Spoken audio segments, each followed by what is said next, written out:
지난해 어려웠던 일, 시행착오 등 마음에 걸리는 부분이 있었던 사람은 그 열망이 더합니다. 하나님을 알지 못하는 우리 조상들은 나무나 돌에다 대고 복을 빌었습니다. 또한 선앙당에다가 돌을 던지며 복을 빌기도 했습니다. 제가 어렸을 때 우리 할머니는 장독대에다 정한소를 떠놓고 손을 비비면서 뭔가 중얼중얼 하는 걸 제가 보았습니다. 그 뿌리입니까? 밥그릇 뚜껑에나 숟가락에도 복자를 새겨 넣었습니다. 근데 여러분, 그런 행위들이 우리에게 복을 주었습니까? 우리 민족은 5000년 역사 가운데서 수많은 외침과 가난으로 점철된 삶을 살아왔습니다. 왜냐하면 우리 조상들은 복을 주시는 분이 누구신지 몰랐기 때문에 그런 그들의 몸부림이 무의로 돌아가고 말았습니다. 우리 조상들이 빈 복은 주로 육신적인 복이지 않습니까? 수국이 다남자, 오래 살고 부하게 살고 또 귀하게 되고 아들 많이 낳는 거, 그런 걸 주로 복으로 생각했죠. 그러나 성경이 말하는 히브리어 바라크라는 것은 하나님이 주시는 복을 뜻하는데 영육의 복을 말합니다. 감사하게도 우리는 예수를 믿음으로 우리에게 복을 주시는 분이 누구인지를 알게 되었습니다. 오늘 15절에 보니까 보라, 내가 오늘 생명과 복과 사망과 화를 내 앞에 두었나니 라고 말씀합니다. 하나님은 생명과 사망과 복과 화를 우리에게 주시는 분이라는 것입니다. 생명과 복과 사망과 화를 내 앞에 두었다고 말씀하십니다. 어떤 길을 택할는지에 대해서는 바로 선택은 나에게 있다는 것입니다. 그분이 바로 전능하신 하나님, 만복의 근원이신 하나님이라는 사실입니다. 창세기 26장 12절에 보면 이삭이 그 땅에서 농사하여 그 해에 100배나 얻었고 여호와께서 복을 주심으로 그 사람이 장대하고 왕성하여 마침내 거부가 되어라고 말씀합니다. 이삭이 100배의 수확을 거둔 것은 여호와께서 복을 주셨기 때문이라는 것입니다. 할렐루야. 복을 주시는 분이 하나님이시지만 복이 어떤 경로를 통해서 내려오는가를 알아야 합니다. 여러분, 복은 마치 그림자와 같습니다. 잡으려고 쫓아가면 도망가 버립니다. 여러분, 그림자를 한번 잡으려고 쫓아가 보십시오. 절대로 잡을 수가 없습니다. 쫓아가면 갈수록 멀리 도망가 버립니다. 그런데 그림자가 따라오기에는 방법이 있습니다. 내가 먼저 앞장을 서는 것입니다. 내가 움직이면 그림자는 내가 움직이는 대로 따라옵니다. 내가 복된 자리에 가면 그림자도 복된 자리에 오고, 내가 험악한 길로 가면 나의 그림자도 험악한 길로 따라옵니다. 나의 그림자는 내가 닦아놓은 길 그대로 따라오게 되었습니다. 오늘 본문은 우리들에게 하나님을 섬김으로 축복된 삶을 누리느냐, 아니면 세상 것을 쫓음으로 저주를 초래하느냐의 문제는 양자 사이에 머뭇하는 것이 허용되지 않는다는 것입니다. 또한 그 두 갈래 길 외에 제3의 길이, 다른 길이 없음을 분명히 일깨워 줍니다. 따라서 지극히 물질 만능주의적이고 쾌락우선주의적인 삶을 살아가는 세상에서 성도들은 더욱더 인간이 각성해서 인간이 하나님과 세상을 겸하여 동시에 섬길 수 없음을 분명히 깨달아야 할 것입니다. 지난 월요일날 목회자 모임이 있어서 거기 갔는데 어떤 목사님이 한숨을 쉬면서 이런 이야기를 했습니다. 자기 교회의 집사 부부가 요즘 여러분 화제가 되고 있는 가상화폐 있죠. 비트코인이라는 거. 그것에 돈을 투자해서 돈을 많이 벌었어. 작은 아파트에서 큰 아파트로 옮기고, 또한 명품백을 들고 다니면서 아주 형편이 좋아진 것을 보고 성도들이 거기에 유혹을 받아서 너도 나도 비트코인에 투자를 했답니다. 목사님이 그러니까 그 돈 버는 곳에 정신이 쏠려 있어가지고 예배에는 관심이 없다는 거예요. 그래서 목사님이 찾아가서 설득도 하고 설교를 통해서 말씀을 해도 교인들이 들은 척도 안 하면서 목사님 자꾸 간섭을 하면 교회를 떠나겠다고 하는 사람이 반이 된다고 합니다. 그런데 목사님이 더 가슴 아픈 것은 그렇게 믿음이 좋은 장로님, 그렇게 기도 많이 하던 권사님도 돈 앞에서는 무너지더라는 것입니다. 그리고 주님을 떠나더라는 것입니다. 그래서 목사님이 생각하기를 이것이 주님께서 마지막 때에 믿는 자를 보겠느냐 하는 주님 말씀이구나 하는 그런 생각을 했다는 것입니다. 사랑하는 성도 여러분, 정신 차려야 합니다. 복은 이런 허황된 것으로 오지 않습니다. 그것은 잠시 잠깐 보이다가 없어지는 안개와 같은 것입니다. 그런 것은 하나님 한번 훅 불어버리면 다 날아가 버립니다. 복을 주시는 분은 하나님이시라는 것을 명심하시기 바랍니다. 이 모두가 마지막 때의 징조인 것을 사도 바울은 일찍이 디모데에게 말했습니다. 마지막 때는 어떻게 합니까? 돈을 사랑하며 자기를 사랑하는 시대가 온다고 말했습니다. 복을 받으려면 복을 쫓아갈 것이 아니라 복이 나를 따라오도록 해야 합니다.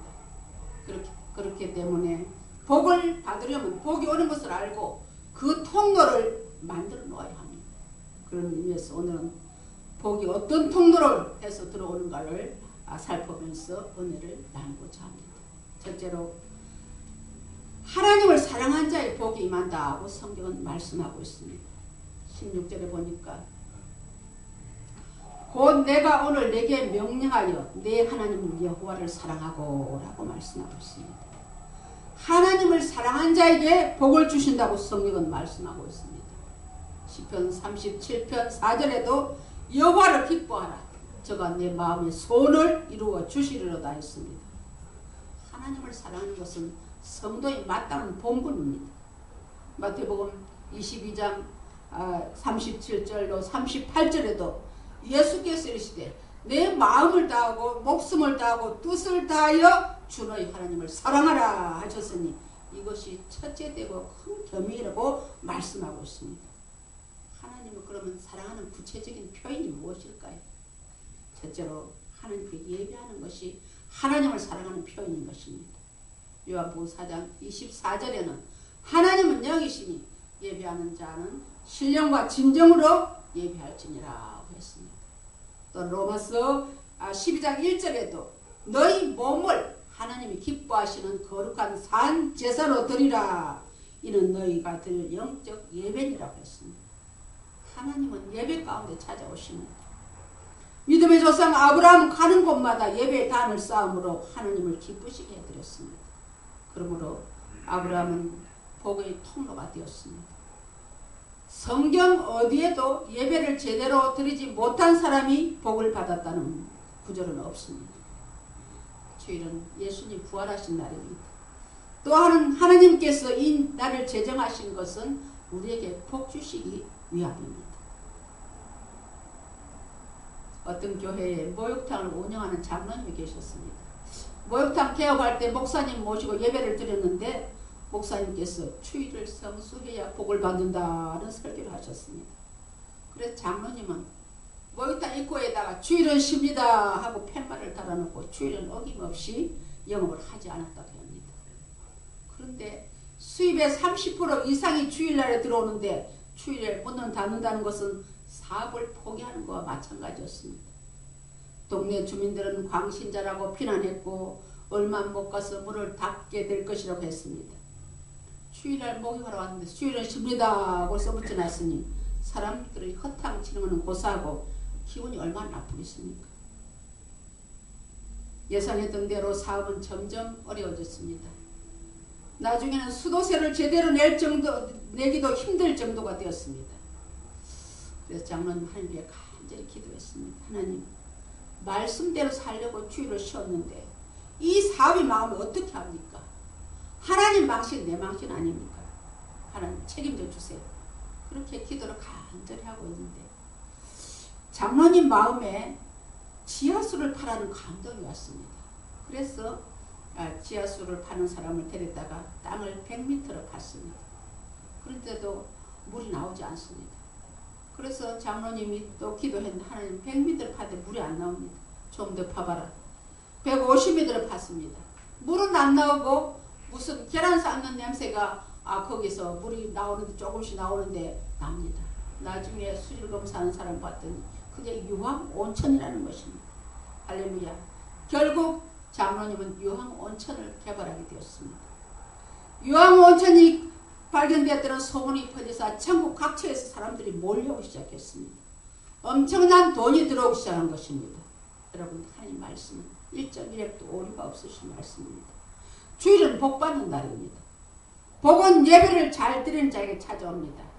하나님 말씀대로 순종한 자에게는 그 영혼이 잘되게 하심으로 우여곡절은 있지만 마침내 하나님께서 복을 주시는 사실을 믿으시기 바랍니다. 예배드리는 시간도 아까워서 그 시간 돈 벌려고 해도 그 돈은 구멍 뚫린 전대가 될 뿐입니다. 2018년도에 우리 예사람교회 성도들은 예배를 성공시켜서 복받는 성도인들 되시기를 주님의 이름으로 축원합니다. 하나님의 뜻대로 행하는 자에게는 복이 임한다고 말씀하고 있습니다. 16절 중반절에 보면 곧 내가 오늘 내게 명하는 내 하나님을 여호와를 사랑하고 그 다음에 내 모든 길로 행하며 라고 말씀합니다. 이 말은 하나님의 뜻대로 행한다는 그 모든 길로, 하나님의 길로 행한다는 것은 하나님의 뜻대로 행한다는 것입니다. 여러분, 구약에는 에녹이라는 사람이 300년 동안 하나님과 동행함으로써 죽음을 보지 않고 하늘로 옮겨졌다고 말씀하고 있습니다. 히브리서 11장 5절에 보면 믿음으로 에녹은 죽음을 보지 않고 옮겨졌으니 하나님이 그를 옮기심으로 다시 보이지 아니하셨느니라. 그는 옮겨오기 전에 하나님을 기쁘시게 하는 자라는 증거를 받았느니라 했습니다. 하나님과 동행하는 삶을 살기 위해서는 반드시 나를 쳐서 하나님의 뜻에 복종시켜야 합니다. 왜냐하면 서로의 뜻이 하나가 되지 않고는 하나님과 동행할 수가 없는 것입니다. 십자가를 앞둔 예수님께서 어떻게 기도했습니까? 너무 괴로워서 하나님 이 잔을 내게서 옮기시옵소서 라고 기도했습니다. 그러나 나의 원대로 마옵시고 아버지의 원대로 이루어지기를 원합니다 라고 기도했습니다. 여러분, 인류 구원의 역사는 예수님이 속죄 제물이 되는 것입니다.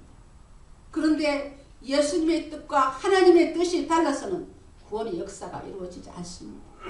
그래서 예수님은 내 뜻대로 마옵시고 아버지의 뜻이 이루어지게 해달라고 기도하셨습니다.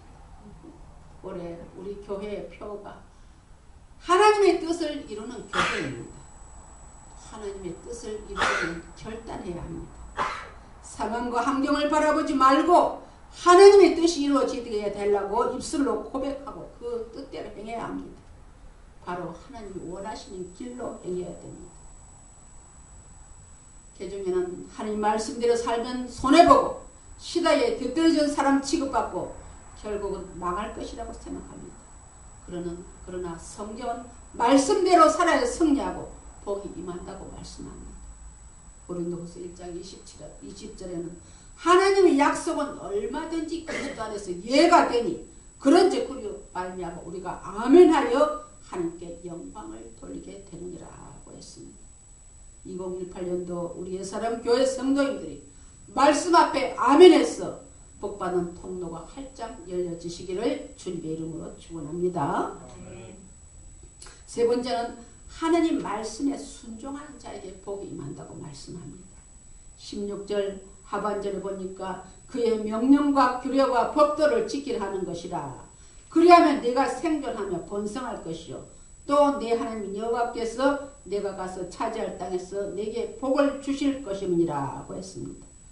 여러분, 여기서 나오는 명령과 규례와 법도는 사실상 모두 동의어입니다.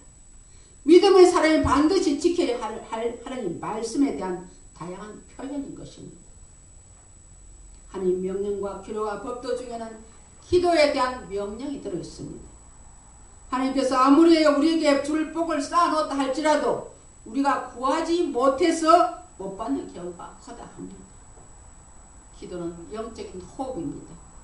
기도의 통로가 막히면 하나님의 교제가 이루어지지 않습니다. 서로가 의사소통이 이루어지면 모든 일이 성사가 되는데 하나님과의 기도가 막히면 의사소통이 안 되기 때문에 우리가 받지 못하는 것입니다. 구하라 찾으라 두드리라 하는 것은 흔히 우리가 삼중적 기도법이라고 합니다. 첫째로 구하는 것은 첫 번째 간구는 단순한 마음속의 간절한 기원을 구하라고 말합니다. 찾으라는 것은 그 기원이 행동화된 실천적 간구를 뜻합니다. 두드리라는 것은 좀 더 역동적인 관청으로 하나님과 만남을 전제한 열정적인 간구를 의미합니다. 이 세 유형의 간구는 긍정적으로 궁극적으로 기도할 때 최고의 성과와 최고의 인내와 최선의 노력을 다하는 것입니다. 이것은 일종의 하나님께서 우리에게 기도를 명령으로 이해할 수가 있겠습니다. 아프리카에 초기에 믿음이 들어가서 신자들이 기도를 하는데 나름대로 자기의 기도처를 가지고 있었다고 합니다. 항상 자기가 가는 곳에 기도하기 때문에 그 발걸음이 닿는 데는 풀이 나지 않아서 길이 환하게 뚫려 있답니다. 그러나 기도를 게을리한 사람의 가는 길에는 풀이 나가지고 저 사람이 기도를 안 했구나 하는 표가 난대요. 그런데 그 사람들이 친절하게 당신의 기도처럼 가는 길에 풀이 덮여 있어요 라고 일러주면서 부드럽게 기도를 독려했다고 합니다. 사랑하는 성도 여러분, 우리 가운데 소원은 많으면서 기도 제목은 많으면서 구하지 않고 하나님과 의논하지 않는 분은 계시지 않습니까? 여러분의 기도처럼 가는 길에 풀이 덮여 있지는 않습니까? 우리는 소원이 있을 때마다 문제가 있을 때마다 열려진 기도의 문을 통해서 하나님 앞에 다 기도해야 합니다.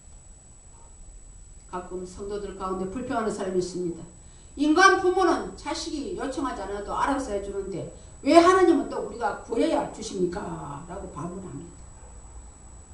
그러나 요청하지 않아도 받는 것은 귀한 줄을 모릅니다. 마치 무슨 열려라 참깨식으로 마술로 변하고 맙니다. 내가 필요해서 요청하고 요청할 때 주면 주신 분이 귀하신 분이라는 것을 알게 됩니다. 그리고 그분에게 감사하게 됩니다. 우리는 요청하고 하나님은 주시는 과정을 통해서 하나님께서 우리의 관계가 형성도 성숙하게 되는 것입니다. 2018년도에 우리 옛사랑 교회 성도들이 기도의 통로를 통해서 복받으시기를 주의 이름으로 축원합니다. 또한 하나님의 명령과 규례와 법도에는 복음 증거에 대한 명령이 들어있습니다. 어떤 사람이 잔치를 준비하고 손님을 초대했습니다.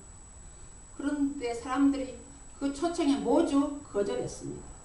거절한 사람들의 유형을 보면 밭을 산 사람입니다. 밭을 산 사람은 농부입니다. 그들의 소원은 밭을 사는 것입니다. 그러나 이 재물이 많으면 많을수록 영적인 손해가 온다는 것입니다. 이 세상 일에 바쁘면 바쁠수록 영적 생활에 둔감해진다는 것입니다. 소를 산 사람입니다. 소는 세상적인 힘을 나타냅니다. 비약해서 말하면 세상의 능력과 권세를 얻었다는 것입니다. 이같이 신자가 세상의 권력과 힘을 얻게 되면 하나님과 멀어질 수밖에 없습니다. 세 번째는 장가 드는 사람입니다. 여기 장가 갔다는 것은 세상 연락에 빠진 자를 가리킵니다. 그런데 그 차별에 잔치에 참여한 자는 어떤 자입니까? 가난한 자, 장애인, 이방인들이었습니다. 또한 소외된 백성들이었습니다. 복음이 필요한 자들은 바로 이런 자들입니다. 여러분, 교회가 세워진 것은 복음을 전하기 위해서입니다. 마가복음 1장 38절에서 예수님께서 이르시되 우리가 다른 가까운 마을들로 가자. 거기서도 전도하리니 내가 이를 위하여 왔느니라 하셨습니다. 우리 예수님께서도 전도하러 오셨다고 했는데 우리가 전도를 안 하면 어떡하겠습니까? 그런 성도 여러분, 우리의 전도 대상은 바로 이런 자들입니다. 가난한 자, 소외된 자, 병든 자를 찾으시기 바랍니다.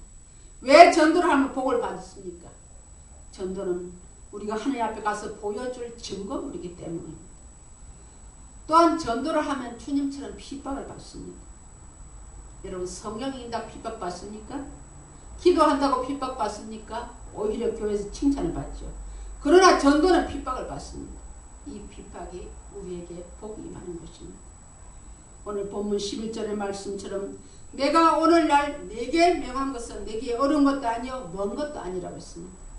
또한 14절에도 오직 그 말씀이 내게 심히 가까워 내 입에 있으며 내 마음에 있은즉 내가 이를 행할 수 있느니라고 했습니다. 여러분, 모든 것은, 모든 만사는 마음먹기에 달렸습니다. 선택은 나에게 달려 있습니다. 생명을 택할 것이냐, 사망을 택할 것이냐, 복을 택할 것이냐, 저주를 택할 것이냐는 나에게 달려 있습니다. 하나님 우리에게 주시는 바라크의 복은 하나님을 사랑하고 그 모든 길로 행하며 명령과 규례와 법도를 지키는 것이라고 했습니다. 바라기는 우리 예사랑교회 모든 성도님들이 이런 복의 소유자들이 되시기를 주님의 이름으로 축원합니다.